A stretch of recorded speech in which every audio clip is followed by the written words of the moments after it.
Hey, this is Louise Leone with the ETX Rocks Show. Thank you for tuning in to this episode of ETX Rocks featuring Mickey Lamantia. From the great state of Texas, this is the latest episode of the ETX Rock Show.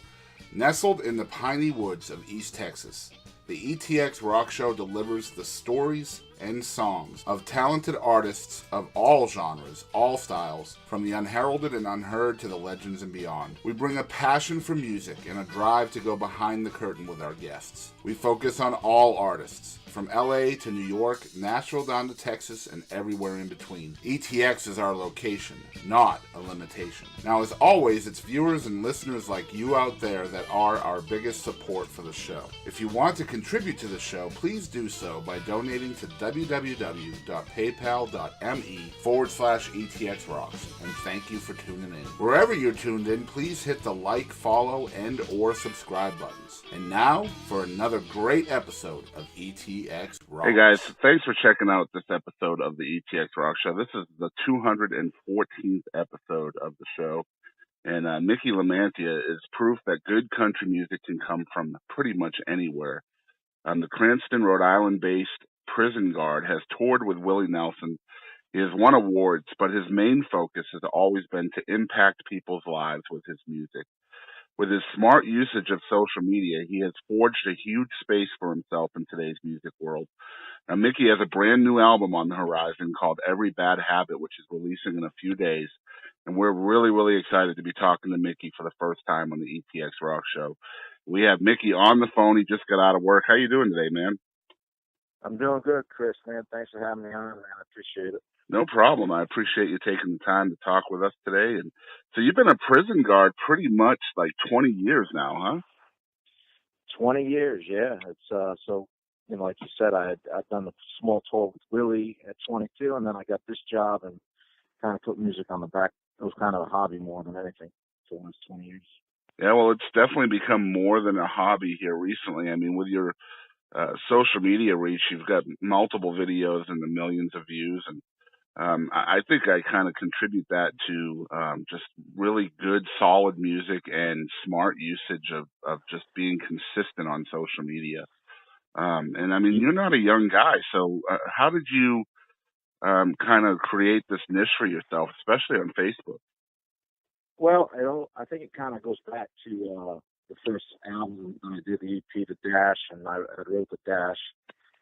And then that really started creating the songwriting, the thrill of like creating the music. And then I wrote a few more, and I just figured that the music was really good. So even if it wasn't me, like I should try to push the music. You know, if it wasn't me who was going to sing it, because, you know, like you said, I'm not no young buck. And I figured I'd push it, and, you know, things took off for me, like social media wise, and, you know, getting some shows here and there, and, you know, it just kind of snowballed into what it is right now, and hopefully it keeps going, and if not, someone else can maybe record some of the songs, you know? Right. And we are going to share a couple of your songs here on the episode, and I think the first one we're going to put on here is a song called How Do You Say Goodbye? And this song has had a huge impact on people's lives. It's got over 1 million views on Facebook. Tell us a little bit about this song. The song, my aunt happened to be sick in the hospital, and, you know, it was, the conclusion was she was going to pass, and kind of put myself in my cousin's shoes, and, you know, if it was my mom, what would I have to say? And I'm really close to my mom. She's still with us. She's 82, and the song came out, How Do I Say Goodbye, you know, and it brought back all childhood memories for me. And I think when you write the song, hopefully it hits other people the same way it hits you. And, you know, then I just got stories and messages and people leaving comments on it, and it just was a big snowball effect for that song. Right, and it's just it's a fantastic song, and we're really, really happy to share it with folks out there. Guys, you check this out. This is a live performance of How Do You Say Goodbye by Mickey Lamantia.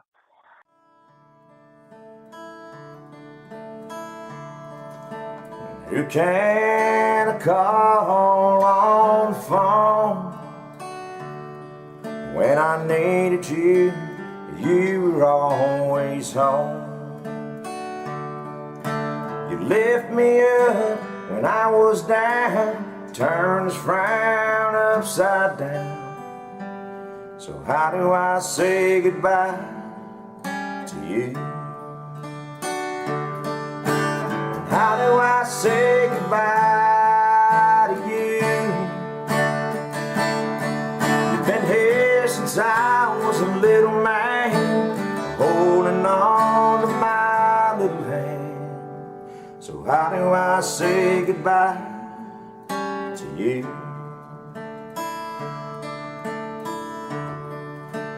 Who's gonna tell me it'll be alright when I wake up crying in the night? You've been here through the good and bad, and Mom, the sure is sad. So how do I say goodbye to you?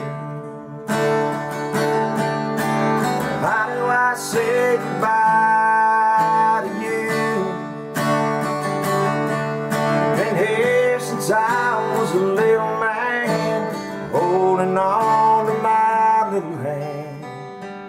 So how do I say goodbye to you?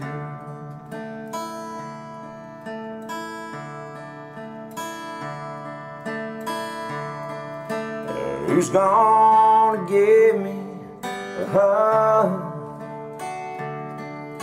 the kind that only mamas know of? And who's gonna blow me a kiss, the kind that just don't miss? So how do I say goodbye to you? How do I say goodbye to you? You've been here since I was a little man, holding on to my little hand. So how do I say goodbye to you?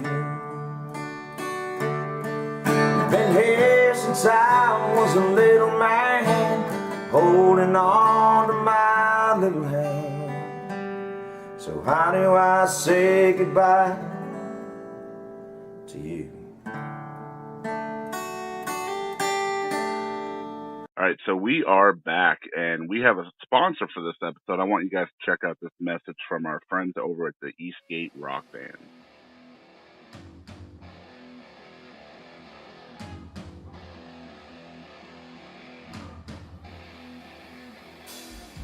Hey guys, this is Louise with the ETX Rock Show. Are you looking for a high-energy rock band for your club or party?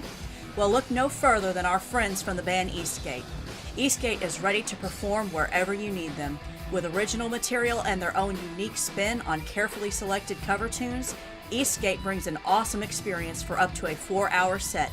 Book them at www.eastgaterockband.com. Again, that's www.eastgaterockband.com.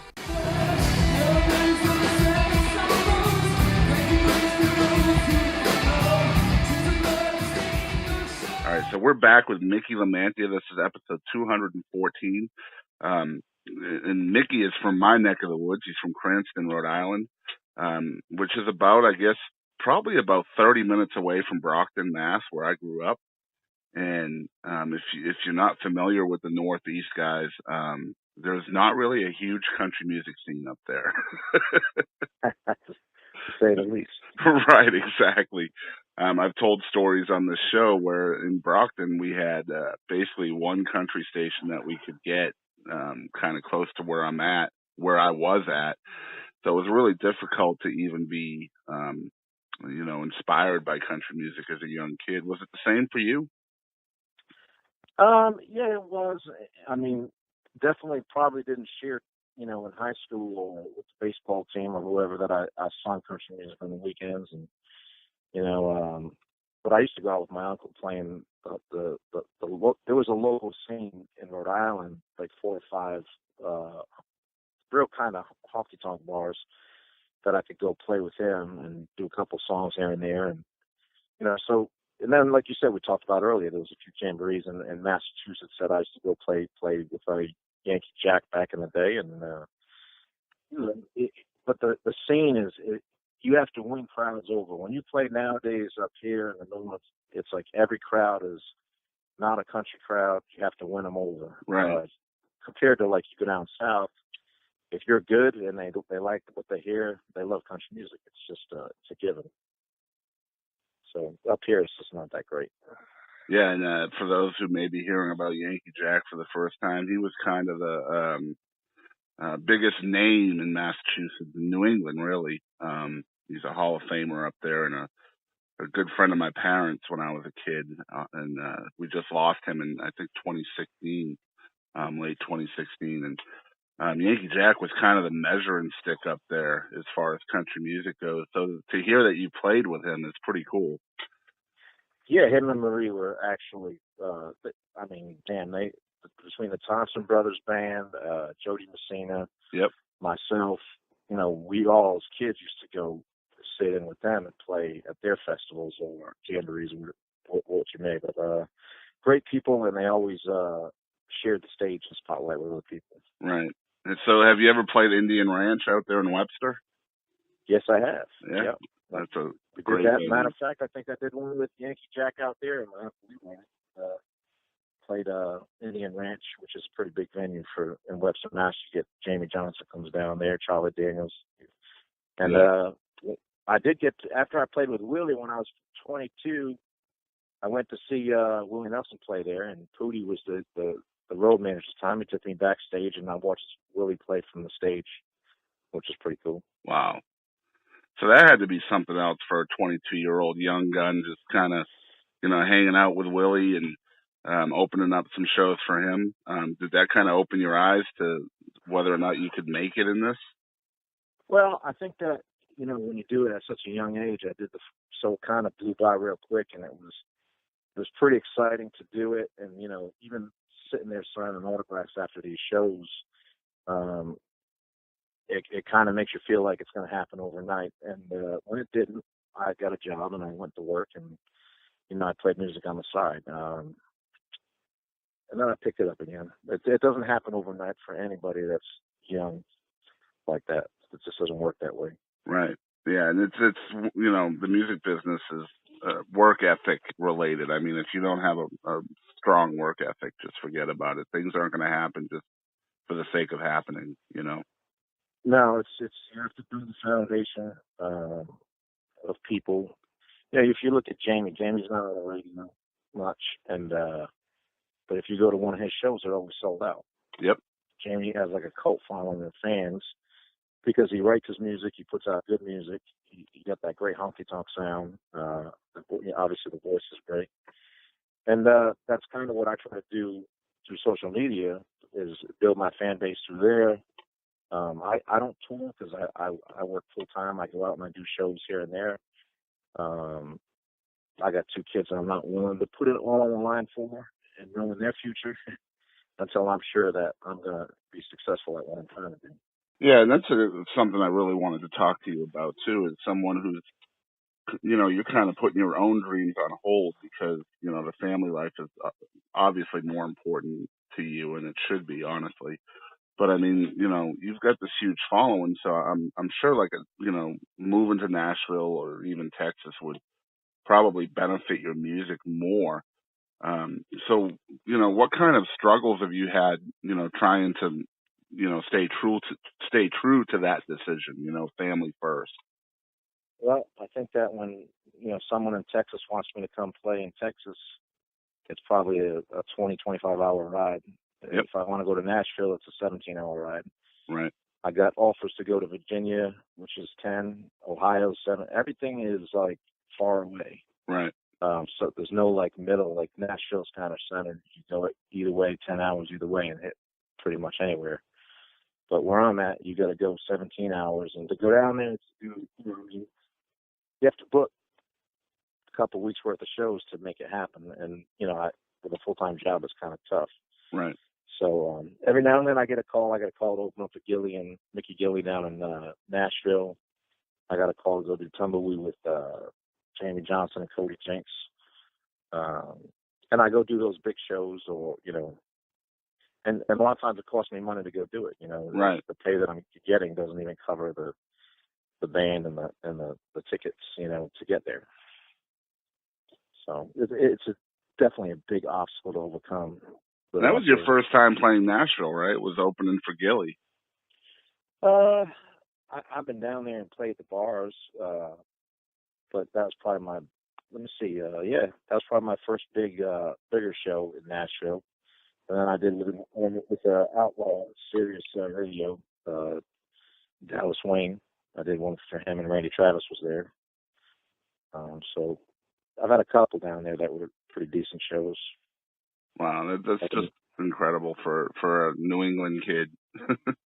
It's pretty cool, considering like you said, I'm doing things a lot different than some of these mainstream guys that have been touring, and I realize the struggle with paying your dues and doing all that. But like I said, the only reason I don't do it is because I got the two kids. My daughter's 7 and my son is 11, and I don't want to risk pulling them out of school. If I don't make it, then I got a great job. So it's like I'm just holding off until the timing is right. Right. And hopefully it is right, and I do it the right way, And I mean, you're a good example of, the true definition of an independent artist. I mean, you're doing all of your stuff yourself. You're running your social media. You're writing the music and all of that stuff. And it's going really well for you. I mean, Outlaw Life was number 4 in pre-sales on iTunes for 2 weeks. For an independent artist, especially from Rhode Island, that is incredible stuff. Very exciting. Yeah, and you're doing pretty well with the new record here too, with the pre-sales on it, right? Top 10 on that as well. It's stayed between 7 and 10 so far, and most of the artists in front of me have been record label people, Sony, Warner Brothers, and Montgomery Gentry's one. And there's a few other independent artists doing pretty well too that are Nashville-based guys. So this album is doing very well. Outlaw Life did very well. So I'm hoping to get the same results from this one. Do you ever more songs? So yeah, do you ever just kind of sit back and look at these numbers? And I'm as a guy who works pretty predominantly on social media myself, you've got to feel pretty accomplished just by all the hard work, and because I'm sure you probably spend hours a day on your social media. It's never enough. Yeah. So when I recorded Outlaw Life, I think we had 8,000 people on Facebook, and by the time we were done till now, we had 35, 34. I think we're pushing 34,000. And so you hope to do the same with the new album, is double that. I think I would look at guys on the road like Whitey Morgan, and see what their numbers were, and Ray Scott, and I'm right there with Ray and Ward Davis, and I think Whitey's up there now. Dallas Moore's a friend of mine, he's got like 70,000. So it's never enough you always want big numbers, because that's what anybody's going to look at when they're looking at you. So what kind of numbers does he have? And so you always hope for more. Yeah, and it's important to interact with your following too, and you definitely do that. Starting, you have a live show every Wednesday that you call Whiskey Wednesdays. What was the kind of the strategy behind doing that? Oh, we did that by accident. I think we were sitting around, me and my cousin, on a Wednesday night, and I said, well, let's go live on Facebook and see if we can get some people on there. And so we did, and we looked up, there were 400 people watching. Wow. And so we decided, well, if we can get that many people, we should do a different whiskey every Wednesday. And we started out doing different whiskeys until we got Sons of Liberty. And now Sons of Liberty sponsors the show, and we just use their whiskey. Wow. So we figured every Wednesday we would do that. I try to keep it as real as I can, do some covers, do some my songs, and usually I'm drunk by 10 o'clock. So it's just smart to do it, especially, you just carve out a time for yourself every week and people can expect it. Yeah. It's just very, very smart to do that, because, I mean, you're keeping not only are you keeping your audience engaged, but you're being active on your social media too. So, Facebook is going to kind of push you towards the front of the pile when it comes to algorithms and all that stuff, I would imagine. So just that activity is just incredibly smart, I think. I wish they would. I don't think they do. I mean, I've basically collected a little bit.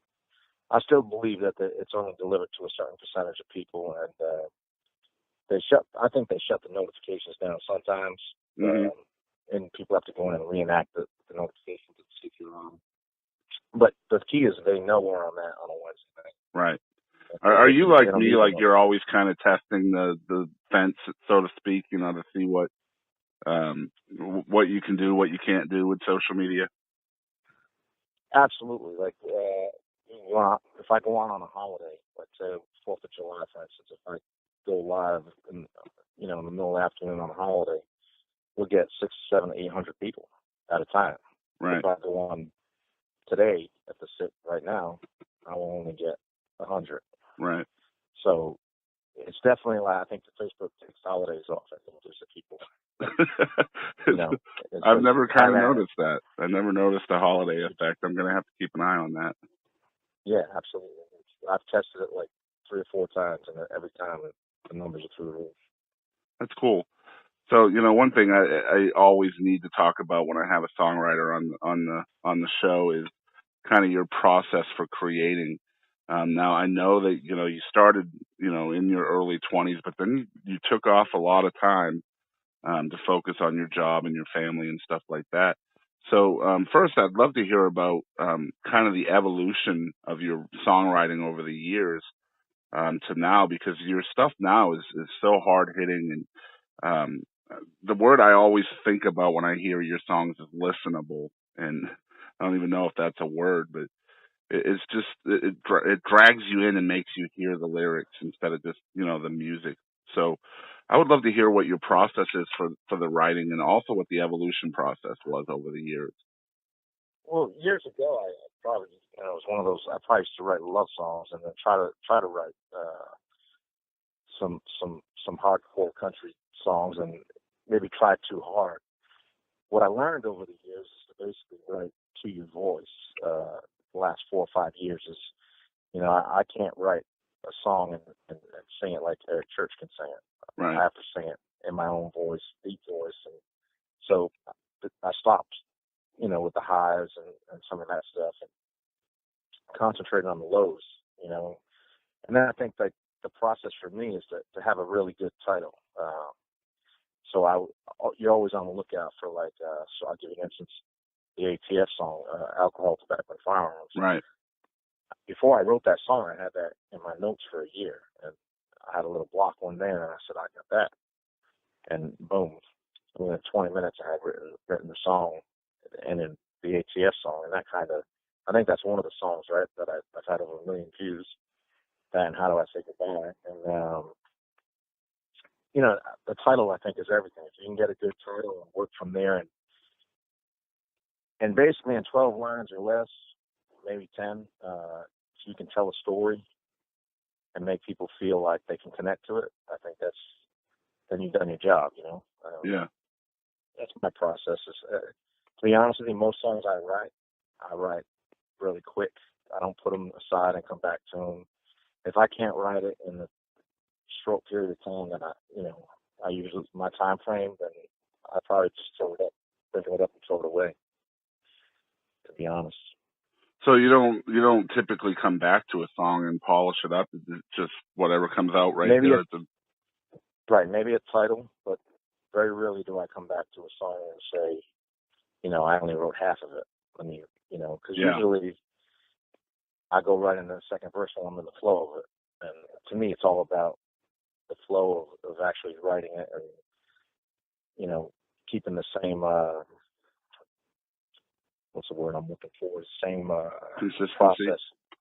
Yeah, exactly. And Yeah. you don't want to walk away from it's like a rain delay. You don't want a pitcher to come off the mound and then have to sit for 40 minutes to come back and try to get in a groove. Right. That's very hard to do.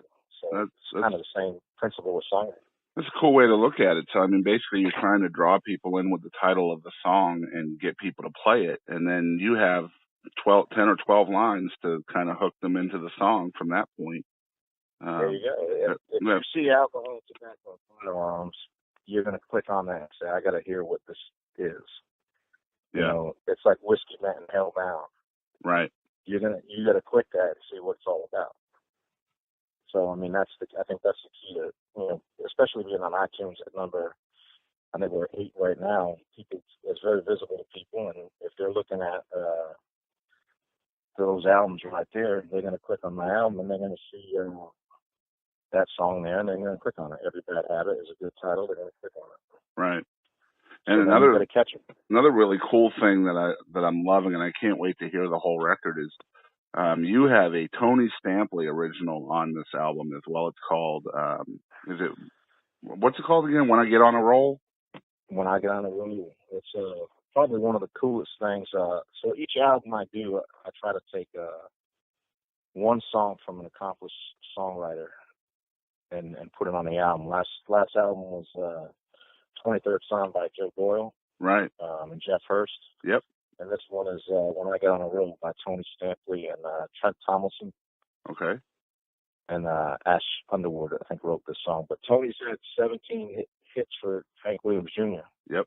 He's written for Randy Travis and George Jones. And what an honor to have that on the album. And Tony's a super sweetheart of a guy, too, man. You know, we talked to him earlier this year for this show, and just an incredible experience to be able to hear and listen to him. We were on the phone for almost 2 hours. You know, just him telling stories about his life, man. I don't even think I got a question in. It was awesome. You know, that sometimes it's the same as Robbie Turner played steel for me. You just sort of sit back and listen. And, you know, it's so cool to hear the old stories about the times that they spent around these people. Yeah. You learn a lot by listening sometimes and not saying too much. And Robbie Turner played with Waylon, right? Robbie played with Waylon Jennings. Of course, he played with many other people, but he was Waylon's steel player. I think it's one of 2 steel players that Waylon had. Yeah. And Robbie's been a great friend to me, and he's played on this album right here. All the steel playing here on this album is by Robbie Turner. Yeah, it was really cool. Pretty cool stuff. Yeah, absolutely. So, I mean, basically, you know, with the full-time job and the kids and that and your family life and all of that, so basically you're just staying local with your shows right now. Do you foresee that changing? Oh, yeah, I do. Matter of fact, I've had offers now to go do different festivals, but, you know, like I said, I weigh the options when it comes in, and, you know, you hope that, like Tumbleweed last year, you know, they called me. You know, I was probably one of the only artists that didn't have a booking agency that played the main stage that didn't have maybe the credentials that some of the other artists had, you know, and basically got that off Whiskey Wednesdays, and I'm waiting on a call this year to go back. Right. That's how awesome it was, and you know, we played the after party for them. Jamie Wyatt couldn't make it, so they asked us after our set to do the after party, and we did it. I had Austin Lee do it, and Cody Jinks come up and sign with me. It was just a pretty cool experience, Tumbleweed. Yeah, man, you remind me a lot of Cody Jinks, and you know, Cody being from the Fort Worth area and really exploding nationally right now. He's killing it, yeah. Yeah, I mean, him and Ward and Whitey and you know, just that style of music. It's so refreshing to see that making a comeback here in the 21st century. Yeah, I'm a fan of all those, man. The more they do, the better I'll do. That's the way I look at it. Yeah. You know, you mentioned Ray Scott, too. I'm a huge fan of Ray Scott. And, you know, he's always played his music the way he wanted to play it. And Ray's a real cool guy. I've talked to Ray quite a few times. And, you know, even at my age, I'm 47 years old. I'm older than all them guys. Right. And that don't mean I can't sit back and listen to what they have to say and learn a thing or two about how to conduct yourself in this business and, you know, how to treat other people. And Ray's been a valuable source for that kind of info for me. And he always seems like he's really open to share and help a younger artist or a less accomplished artist, even if you're not younger. But that's what I love about Ray. He's extremely humble. He's very approachable. All of those guys are, man. Yeah, and like I said, Tumbleweed was a great meeting all them guys back there. And we try to do the same for other artists. Like I mentioned, Austin Lee. I got a kid up here named Nick Casey. They're young guys, like 20 years old, 21. And when if you ever saw Austin Lee's face when I called him up on the Tumbleweed stage, main stage, saying, I mean, that was something that I enjoy, passing on a little of the good stuff to some of those guys, Yeah, man, we'll have you come up on our Spotify list, and of course we have Cody and Ward and all those guys in there as well, and we'll try to guess who it is just driving down the road, and I always get you and Cody mixed up. Well, I mean, I don't hear it. I think we're all from the. I think what it is like the people see that you sound too much like Jamie, and I don't hear it. Right. What I say is we're all from the same mold. I think we're all big Randy Travis fans. I don't think any one of us would say we're not. Right. And I think we all love Waylon. And, yeah. So I think that's we're from that same mold, same deep voice, same driving beats and stuff. And I hear a lot of Waylon in your guitar playing even. Well, yeah, and I just wrote a song called, and this is when you go back to the titles, Don't Go Away Mad, Just Go Away. And, wow. It's got the Waylon beat. I mean, and people are like, oh, that's like sounds like a Waylon song. I'm like, well, it does because that's the way I wanted it to sound. Right. Yep. But all these guys have great voices, good songwriters. You hope everybody makes it, and bring country music back to where it belongs, Well, it's definitely heading that way, man. The audience out there is, they really want it. And, we just talked with Terry Jennings not too long ago on the show, Waylon's oldest son. And, I asked him what the word outlaw meant to him as, the original Outlaws kid. And he said it wasn't really an outlaw movement. It was a survival movement. Those guys weren't trying to be outlaws. They were just trying to survive. Right. And I can kind of see that same thing happening today, where, these guys are not trying to buck the system. They're just trying to carve out their own niche and their own lane. And, the audience is really, really wanting that kind of music. And it shows when you see Cody and them guys just killing it all across the country. Yeah. So I'm not like, we did an interview with Terry once. Terry's a great dude.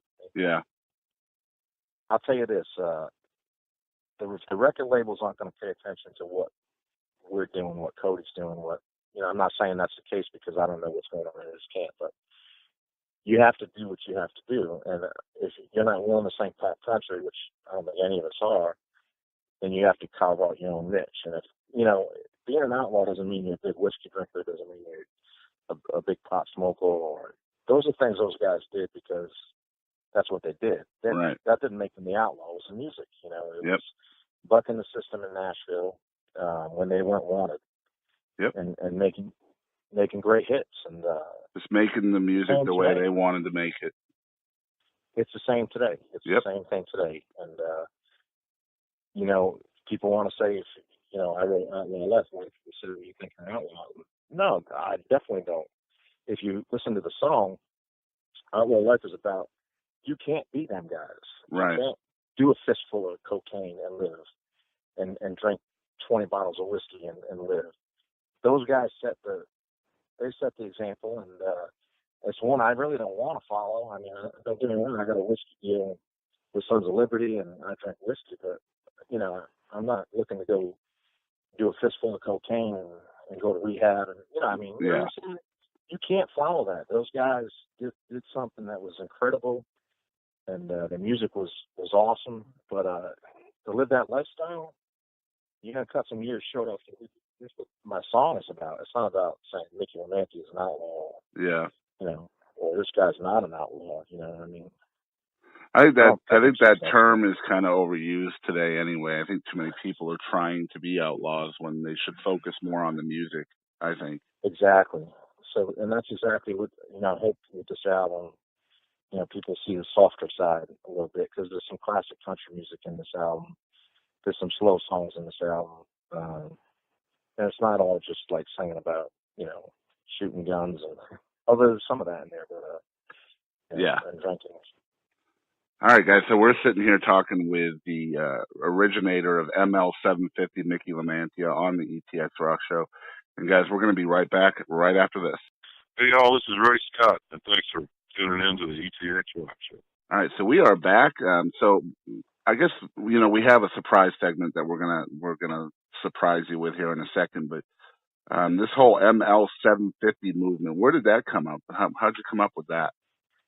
Believe it or not, and we're talking about making a logo, and so my friend Dave Parks had come up with, well, you love whiskey, you kind of known for doing the Whiskey Wednesday thing. And so I said, what do you think my initials are? So if you look at the back of a whiskey bottle, it says 750 milliliters. So we just kind of flipped it around, and so Mickey Lamantia 750. Nice. And, I see it everywhere, awesome. Man. Well, you're going to see it tonight. Well, you won't see it tonight, but it's going to represent it tonight at the White Holding Show in Detroit. So Miss Amanda Collins is going to wear one tonight, she said. So. Well, I'm hoping we can get a T-shirt maybe. Yeah. Just inbox me sizes and stuff like that. Okay, very cool. When I send you, I'm gonna send you a CD when I get them in. So that'd be awesome. All right, guys. So again, we're talking with Mickey Lamantia, and we're going to surprise him. We like to play a game on the ETX Rock Show with our guests, and we're going to play a game called "What the Heck" with you, Mickey. And basically, the way this works is I'm just going to ask you 5 questions, and I just basically want you to turn off your filter if you have one. I know you're from the Northeast, so you might not have a filter. But I just want the first thing that comes to your head when I ask these questions. All right, so number 1, this is What the Heck with Mickey Lamantia. Number 1, let's see. What do you think cats dream about? Say that again? What do you think cats dream about? Annoying me. They dream about annoying you. Yeah, absolutely. I'm not a big cat guy. I'm not either. Okay, number 2. If Superman is so smart, then why does he wear his underwear over his pants? Because he's just badass. He can do what he wants. So you just think he can get away with anything he wants to get away with? Absolutely, Superman. Yeah, he's in good shape. I don't really mind being outside too, but I was in that good shape. See, I think it was a mistake. I think he was in a hurry one day and just got the order mixed up. And maybe he was taking a shower and someone was falling or something, and he put his pants on first and just said, hell with it. Could have been drinking. Yeah, he could have been drinking as well. That's true. All right, number 3. If someone gave you an elephant, you're not allowed to sell the elephant or give it away. So what would you do with the elephant? I'd put him in my backyard. You would just leave him there? You wouldn't do anything with him? Well, yeah, absolutely. I would feed him for sure. Go buy some peanuts. Okay. Peanuts and beer for the elephant. Peanuts and beer. Okay. All right, number 4. Do you think Disney World is just a human trap set by a mouse? No, I think it's a place for Tom Brady to go every time he wins a Super Bowl. Amen, dude. Heck yeah. Man, we didn't talk about the Patriots at all. That'll piss a few people. Yeah, man, I don't know if I can have my viewership go down. Well, I'll tell you, you lose a few fans, you gain a few fans. That's true. Man, number 6 this year, what do you think? I think so. I think that home field advantage, and I just think it's going to happen. Yeah, I agree. They're just, I love the fact that I can be a fan of a team that is universally hated. Well, I'll tell you, man, you're in Texas, and the safest place to be when a tornado hits down there? Yeah, the end zone at Dallas Stadium. Because there'll never be a touchdown. That's right. There's never a touchdown there, ever. Hey, man, they had the Drug Enforcement Agency out to at Dallas Stadium one year because the players kept getting to the goal line and seeing that white powdery substance. They had never seen that before down there at the goal line, so they called the DEA down there. I think Michael Leonard left some down there, right? Yeah, for sure. That's funny. All right. Number 5, back on track. All right. Number 5, if you were a cannibal, do you think clowns would taste funny? Absolutely. Absolutely. That's all I got. I probably suck at this game, huh? Nah, it's good. You did fine. You're going to give the elephant peanuts and alcohol, so that's good. Yeah. All right, guys. So that was 5 good answers, not bad. I'm going to give you one bonus one, too, just to see what you say. All right. If 4 out of 5 people suffer from diarrhea, do you think that means the 5th person enjoys it? Absolutely. I mean, there's nothing like taking a good dump now and then, right? So I don't know. Well, I agree with that, but not if it's like, watery. That depends, man. I'll tell you. You get that burn. I don't think anybody can enjoy that. No, that's exactly right. So I don't understand how 4 out of 5 people suffer from it, and the other one obviously enjoys it. Just weird. That is a little strange. Yeah. All right. So that was What the Heck with Mickey Lamantia, and we're going to share another song from Mickey. I think we're going to do Outlaw Life. So we mentioned this song a little bit earlier. Tell us a bit behind the writing of this song, Mickey. Well, this song here is basically was a title track of my album, and it basically talks about either being or trying to be an outlaw, and if that's your goal, you're going to set up for failure, because you cannot live up to those lifestyles these guys live. Right. Otherwise you're going to cut it short. So that's kind of what the song's about right there. Awesome. Times. So you guys check out this song. It's called Outlaw Life by Mickey Lamantia.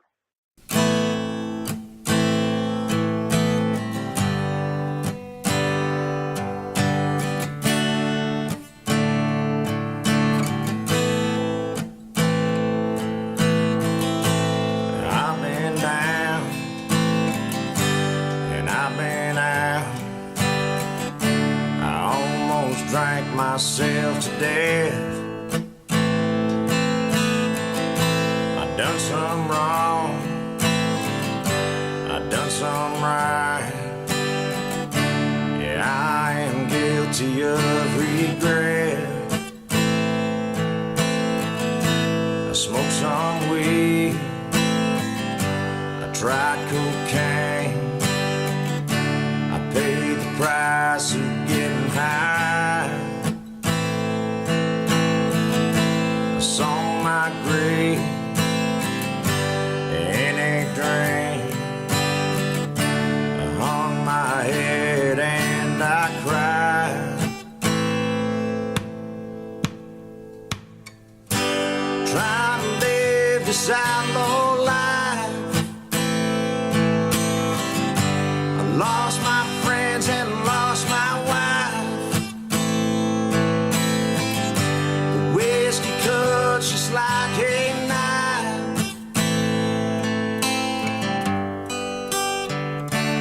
Outlaw life.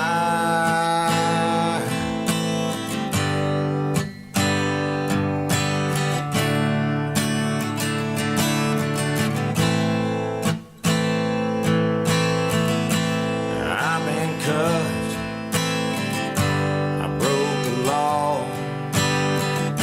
I hit the bottom of that rock, hawked my guitar for a little cash. Time slows to a crawl when you watch that clock. Trying to live this outlaw life. I lost my friends and lost my wife. The whiskey cuts just like a knife.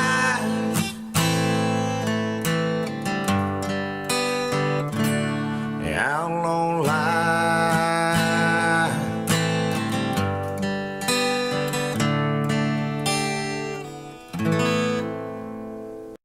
right, so we are back. That was Outlaw Life by Mickey Lamantia. Just great stuff. I want to thank you for sharing those videos with us as well so we can add some music to this episode. Yes, sir. So, you know, if people are hearing about you for the first time, where would you send them to follow along with everything Mickey Lamantia? Well, I would just say to get the correct spelling of my name, probably to either Google it or just go to Facebook and, you know, follow the band page. That's where I do most of my stuff. Though I'm on Twitter and Instagram and YouTube, but mostly Facebook is where I interact the most. And the webpage is ml750.club, right? Yeah, it is. I'm too active on there because basically, you know, these things are fuzzy. You can't make any switches when you have someone do lead. So that's been kind of a problem for me, getting things, you know, changed if I want to put something up or take something down. Right. So I haven't been too active on the website, which I want to change. But we'll see how that works out. Well, we're definitely going to put that in the description below the website. We'll also put a link below for people out there who would like to purchase the album, Every Bad Habit, which I think releases in a couple of days once this episode is out. I think it's like 3 or 4 days after the release of the episode. So make sure you're purchasing the music. I know there's a lot of people out there that like to stream the music, but it really, really helps the artist a lot more just by purchasing the music. Even if you're like me and you like to collect physical CDs, you know, just go to the website and order a physical CD. I'm sure Mickey would sign it for you. We sign them and send them out. But basically through Facebook, we kind of use the PayPal link. Okay. All these guys are surviving on sales. Right. I'm telling you, when you get less than a penny on a stream, it's less than a penny. And this is how they make the music. You are the record label. People are the record label. It's important to them. Absolutely, and I would agree with that 100%. So make sure you're purchasing the stuff.